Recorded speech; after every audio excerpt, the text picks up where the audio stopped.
guys, and welcome to another edition of the Point Podcast. Last week, I began just a few week series, not sure how long it'll take, but we began looking into 5 characteristics of a true leader. Not someone that says they're going to lead, but for someone who truly is leading. And last week, we looked at to be a good leader, you got to know the call on your life. You got to know where God's taking you. You got to know where you're going to have people follow, to know where they're going. This morning I got up at 5 a.m. and began to write down some thoughts on what I want to talk to you today about. And the way that I prepare messages, the way I prepare podcasts, whatever, I write on a yellow pad, write all this down, and then I type it up. It's just the way I've done it for years. So got up this morning, like I said, and was writing down. And the second characteristic of a true leader is understanding the pain that you're going to go through. Number 2, understanding the pain that you're going to go through. And I wrote down 10 different types of pain that I have to endure. Now, I'm not telling you this to feel sorry for me. It's part of the call. But these are just 10 different types of pain that I endure as being the pastor of 5 Point Church for the past 20 years. And again, I'm not asking for sympathy. I'm not asking for, this is just the facts. Any great leader will never go any further than the pain they're willing to endure. That's just the facts. With coaching pastors, I tell them all the time, you know the number one reason the majority of pastors will never pastor a mega church? They cannot handle the pain. Do you think of what the Apostle Paul said in 1 Corinthians 11? He talked about, I was stoned, I was beaten, I was flogged, I was left for dead, I was cold, I was hungry, and he just goes on through.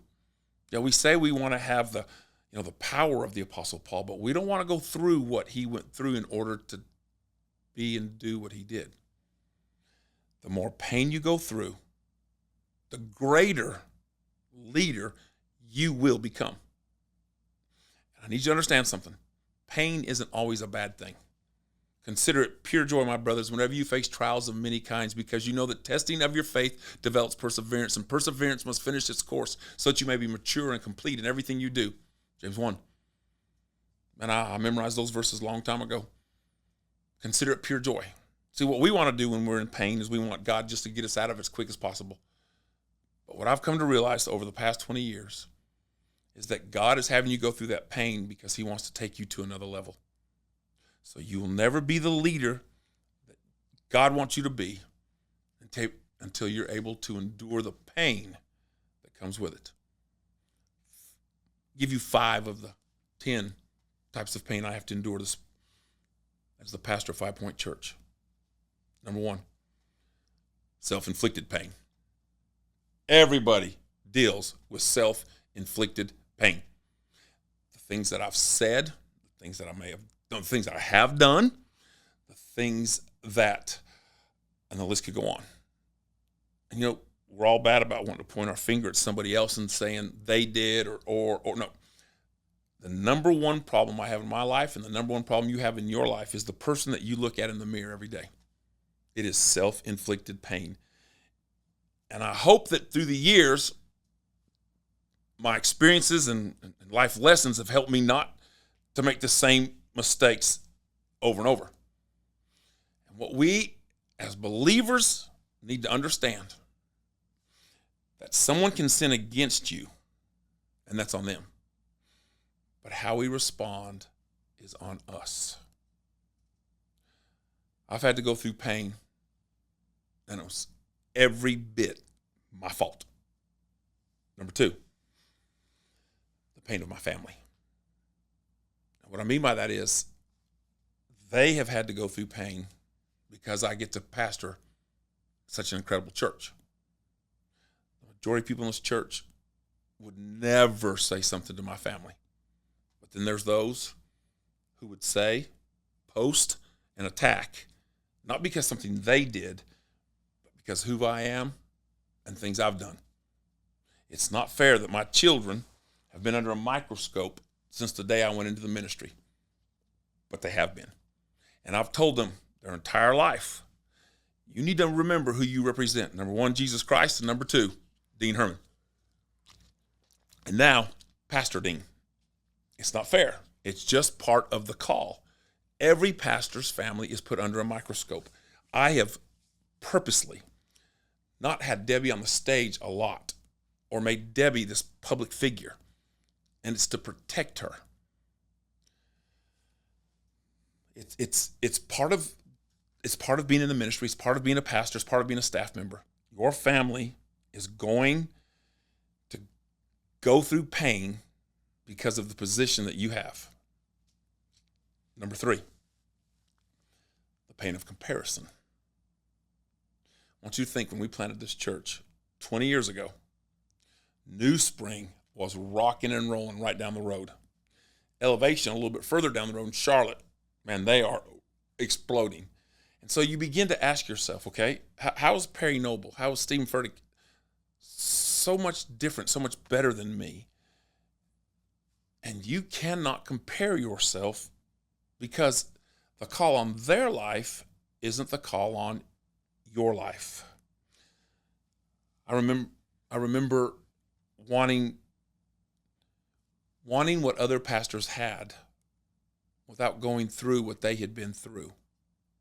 And as people come in here now and say, oh, it must be nice. You see, all people see is the harvest. They don't see the seeds that were planted, and they don't see the preparation of the soil. They just see the harvest. We must all understand. Romans 9:21 says this: has the potter no right over the clay to make out of the same lump one vessel for honorable use and another for dishonorable use? In other words, God has the right to do with Dean Herman as he pleases. Why? I gave my life to Jesus. And if I've given it to him, now Jesus has every right to mold my life into exactly what he wants it to be. And the truth is, maybe God never wanted this to be a 5,000 person church. Well, I'm going to strive and do everything I've been called to do to reach as many as I can. But regardless of the size of this church, regardless of the size or magnitude of how God uses me, I just want to compare myself to Christ and to no other person. I love the way the Apostle Paul said it in 1 Corinthians 11:1. Imitate me as I imitate Christ. Long as I'm trying to imitate Christ, I don't need to worry about comparing myself or this church to anybody else. Number one, self-inflicted pain. Number two is the pain my family has to go through. Number three is the pain of comparison. Number four, the pain of public opinion. Make sure you understand what I'm saying. I have that type of personality that I really don't care what you think about me. And what I mean by that, though, is, okay, my family makes fun of me. Dad, you can't dress like that when you go out in public. I don't care what they think. Dad, you can't. Okay, what I mean by the pain of public opinion is this. Let me put it to you this way. There are so many things about Dean Herman that you could say that are hurtful, that are true. I'm a messed up individual just like everybody else. But what I don't understand is why people go out and lie. And the truth is this, that when people post stuff about Dean Herman or about 5 Point Church, that is the perception that people have of me or this church. And so often it's not fair because it's not true. It's just not true. So those lies that they're telling continue to move forward in people thinking that is who we are or what I am. So public opinion has now in America become reality. And it's not fair. It's not true. Now, the truths about me are the things that I'm trying to repair, the things I'm trying to get better at, the more like Christ I'm trying to be. But there's just the pain of public opinion that anybody in a public spotlight who's going to try to lead is going to have to go through. Let me say this real quick too. If anybody, not if, but when people say things about me or the church, I never respond. I don't even see it. I don't look at Facebook. I don't even hardly look at social media anymore. but my staff will say, Pastor, we want to respond. I mean, you do not respond. Why? If possible, so far as it depends on you, live peaceably with all. Beloved, never avenge yourselves, but leave it to the wrath of God, for it is written, God will take care of his. I don't want to go after somebody or respond. I just want to leave in God's hands. Because he said right there in Romans 12, I will take care of it. I will have your back. And responding to the stuff on social media, it's just like pouring gas on a fire. It just gives them more to take off and go with. Part of being a leader. Number 5. The pain of loneliness. Pain of loneliness. Through the course of the past 20 years, I've seen so many people, not so many people just come and go in the church. So many people say that they wanted to be my friend. So you allow them into your inner circle. And then as soon as you say something, do something, make a decision they disagree with, they are gone. And as they leave, it rips another piece of your heart out. Deb and I have had our hearts ripped out so many times that you begin to get a calloused heart. And you begin to, okay, we'll lead the church. We'll do our life with our family and a couple of very select individuals. But that's very, very unbiblical. Jesus looked at his disciples and said, after this, his disciples turned back and no longer walked with him. So Jesus said to the 12, do you want to go away as well? It's John 6. Do you want to leave? Everybody else has left. When you're a great leader, people are going to come in and out of your life. And it's easy for your heart to get calloused. And when your heart gets calloused, you start going through the motions of knowing people and not loving people. But love the way Jesus said in John 13, by this all people will know that you are my disciple, if you have love for one another.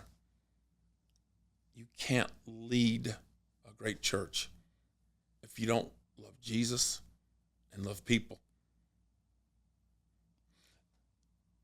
I am convinced that you can go no further as a leader than the pain that you are willing to endure. So 10 types of pain I have to endure, that most leaders will have to endure. Number 1, self-inflicted pain. The things that we do and the pain that comes from them is our fault. Number 2, the pain of my family. What they have to go through just because of who their dad is. Number 3, the pain of comparison. Comparing myself to other pastors, comparing this church to other churches. Number 4, the pain of public opinion. What people say, and then it becomes reality to others. And number 5, the pain of loneliness. It's just part of becoming a great leader. So if you're wanting to go and lead people and lead well, walk through these 5 right here and begin to ask yourself, are you willing to endure these types of pain in order to take your leadership to another level? Till next time.